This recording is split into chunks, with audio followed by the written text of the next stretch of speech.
为我们当时觉得这个房子小，80多平方，到郊区去买一套大房子，但是小孩子在读书，这个也不现实，所以想到重新装修，还是在闹市一个老的小的房子，过上自己理想的生活，是这样。我们今天要看的家呢，是我的一位老朋友，他在前几年爆改了80平的老房子。看到我站的这个小区的环境，属于广州非常非常典型的那种老房子的一种状态。这个小区是一个楼梯房，我们今天要爬7楼。嗨，你谷子。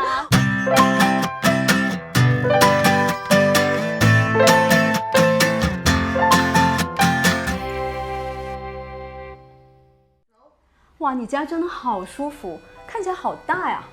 没有啦，这个房子其实只有80多平，只不过呢，我把这个套内的一些墙打掉了，打掉了之后呢，这样一看，公共空间就非常大。这边是叫做一个客厅的一个范围，每个人选了一把自己最舒服的沙发，这个是雅雅的，这个是我的，这个是宇先生的。然后那张椅子是我小时候我爷爷做的，真的，所以就是我特别把它从我老家带到这里来。那它保存的还挺好。然后这边呢就是书架，对，然后这2个书架也是老书架，这里还有名牌。这个区域一进来还是很能看到生活的气息的，就是有一点点像那种老的书房，就是那种再加上这种书架、这种凳子，而且这个窗户，你看，因为刚才说我们是坐在这里看书嘛，这个窗户，然后你打开书的话，其实光线是从后面过来，而且这个窗子可周折了，是从上海专门定做过来，其实就以前那种老钢窗。而且就是我不喜欢那种小小的窗户，要大大的窗户，要采光特别好。弄了这个玻璃之后，我完全不用窗帘，我也是不喜欢窗帘，所以窗子我们是没有防盗网，没有那个窗帘，这种老钢窗其实是特别牢固的。然后平时还可以做装饰，因为我们家平时是比较安静的，就我们也不会在客厅这里看电视啊，或者很吵闹。对你家没有电视？有的，你猜在哪？这里。对，打开就是其实我们放了一个一体机，而且这个柜子还有个作用，把这堵墙打掉了，但是我又想空间做一个区隔，所以这个柜子也起到一个区隔2个空间的一个作用。我觉得这个很棒，因为我也是一个不想要就是一进来就看到有一个电视的人，但是也想不出来把它藏在哪。这个是一个很好的想法。你会发现这个书架很眼熟，这是一样的吧？对，是一样的。就这个柜子就是我们平时摆放当季，就是现在平时用的这个石器的当季还有非当季的吗？对，我们家的别的地方，我们家的石器是要换季的。这里就是厨房，这个厨房看起来真的很大，有10平米吧。其实是把阳台打了之后合在一起，所以现在厨房就比较大，因为我想要一个大的厨房。我当时考虑这边因为光线好嘛，就是先在这里洗菜，然后呢就在这里切菜，洗完切完就在这里炒，炒了之后呢就在这里放在这儿，雅雅就可以把它端到餐厅去，所以就是整一个动线就很流畅，而且厨房虽然不大，但是里面几乎藏了我们家所有的电器。你可以看看下面这里就是冰箱，这边是洗衣机和干衣机，所以基本上的电器其实是藏了很多电器，只不过在外面可能看不到。然后这边就是调料，然后刀具就上墙。这个是雅雅的小小的刀具，她反正拿个小板凳摆在这儿，我在这边做饭，她也要跟着一起做。这挺好的，这是很难得的。国内有很多家庭就是可能女主人特别能干，特别会做饭干嘛的，然后男主人一伸手，然后就是翘着腿就可以享受了。但你们家是大家一起干，还蛮好的。对，就一家人都需要为家庭付出。哎，这边是主卧，主卧很小，真的，一眼就舒服。连床也没有，床头柜也没有。这是什么柜子吗？壁柜吗？这个其实是灯。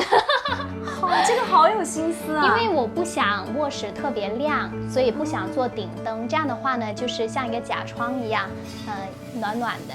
这个也是灯带吗？嗯，妈呀，这里还有一间房哦。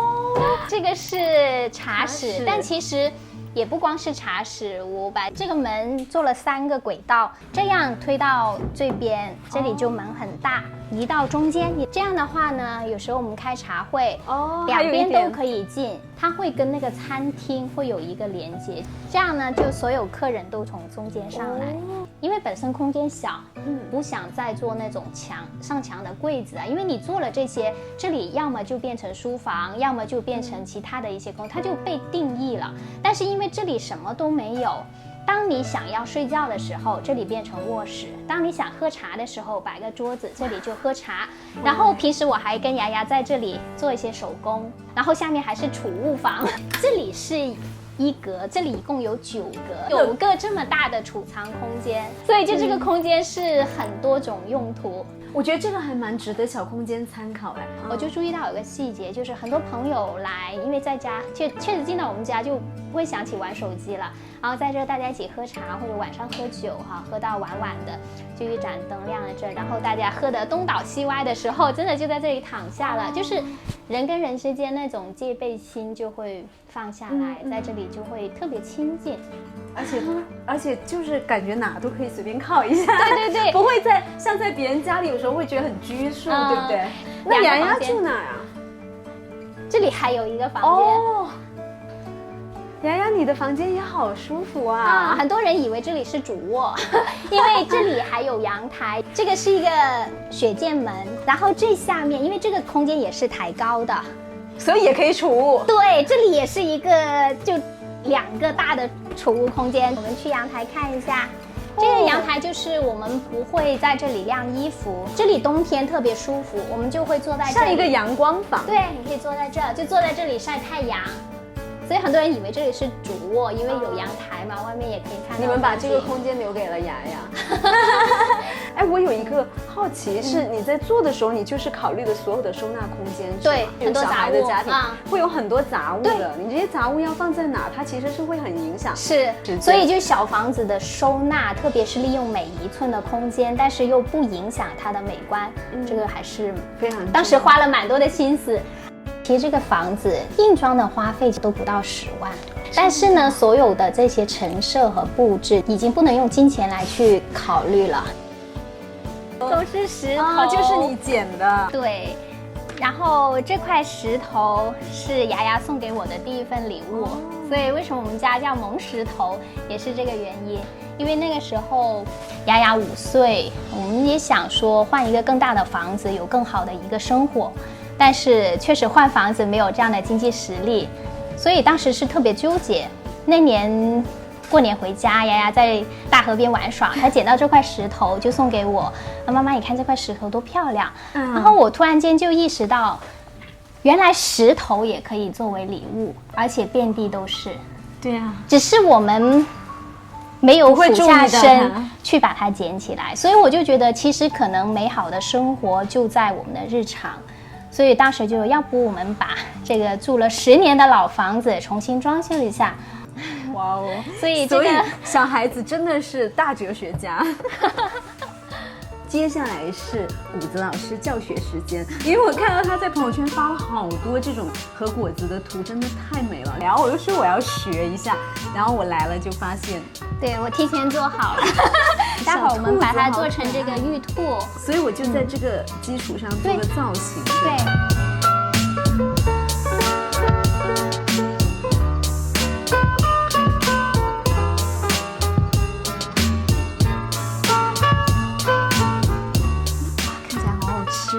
那我去沏壶茶，把它吃了。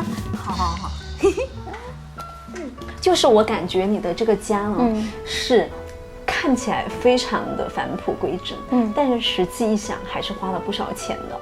比如说你的灶具是 SMAD，你的洗衣机是美诺的。你当时跟你说一个花絮，可好笑了，就是因为他送货上门，然后那个师傅背上来，他说从来没有试过住楼梯楼的人买这个洗衣机。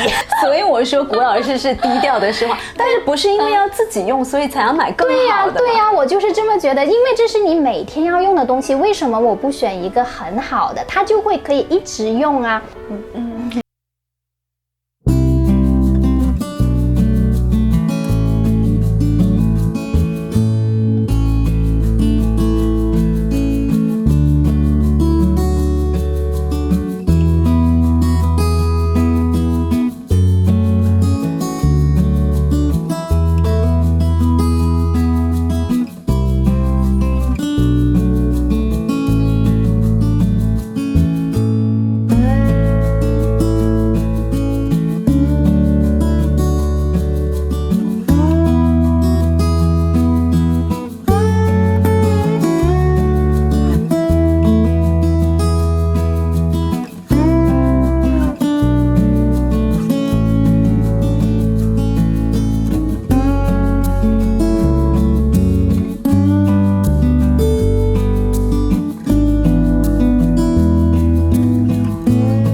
可能是比较好的。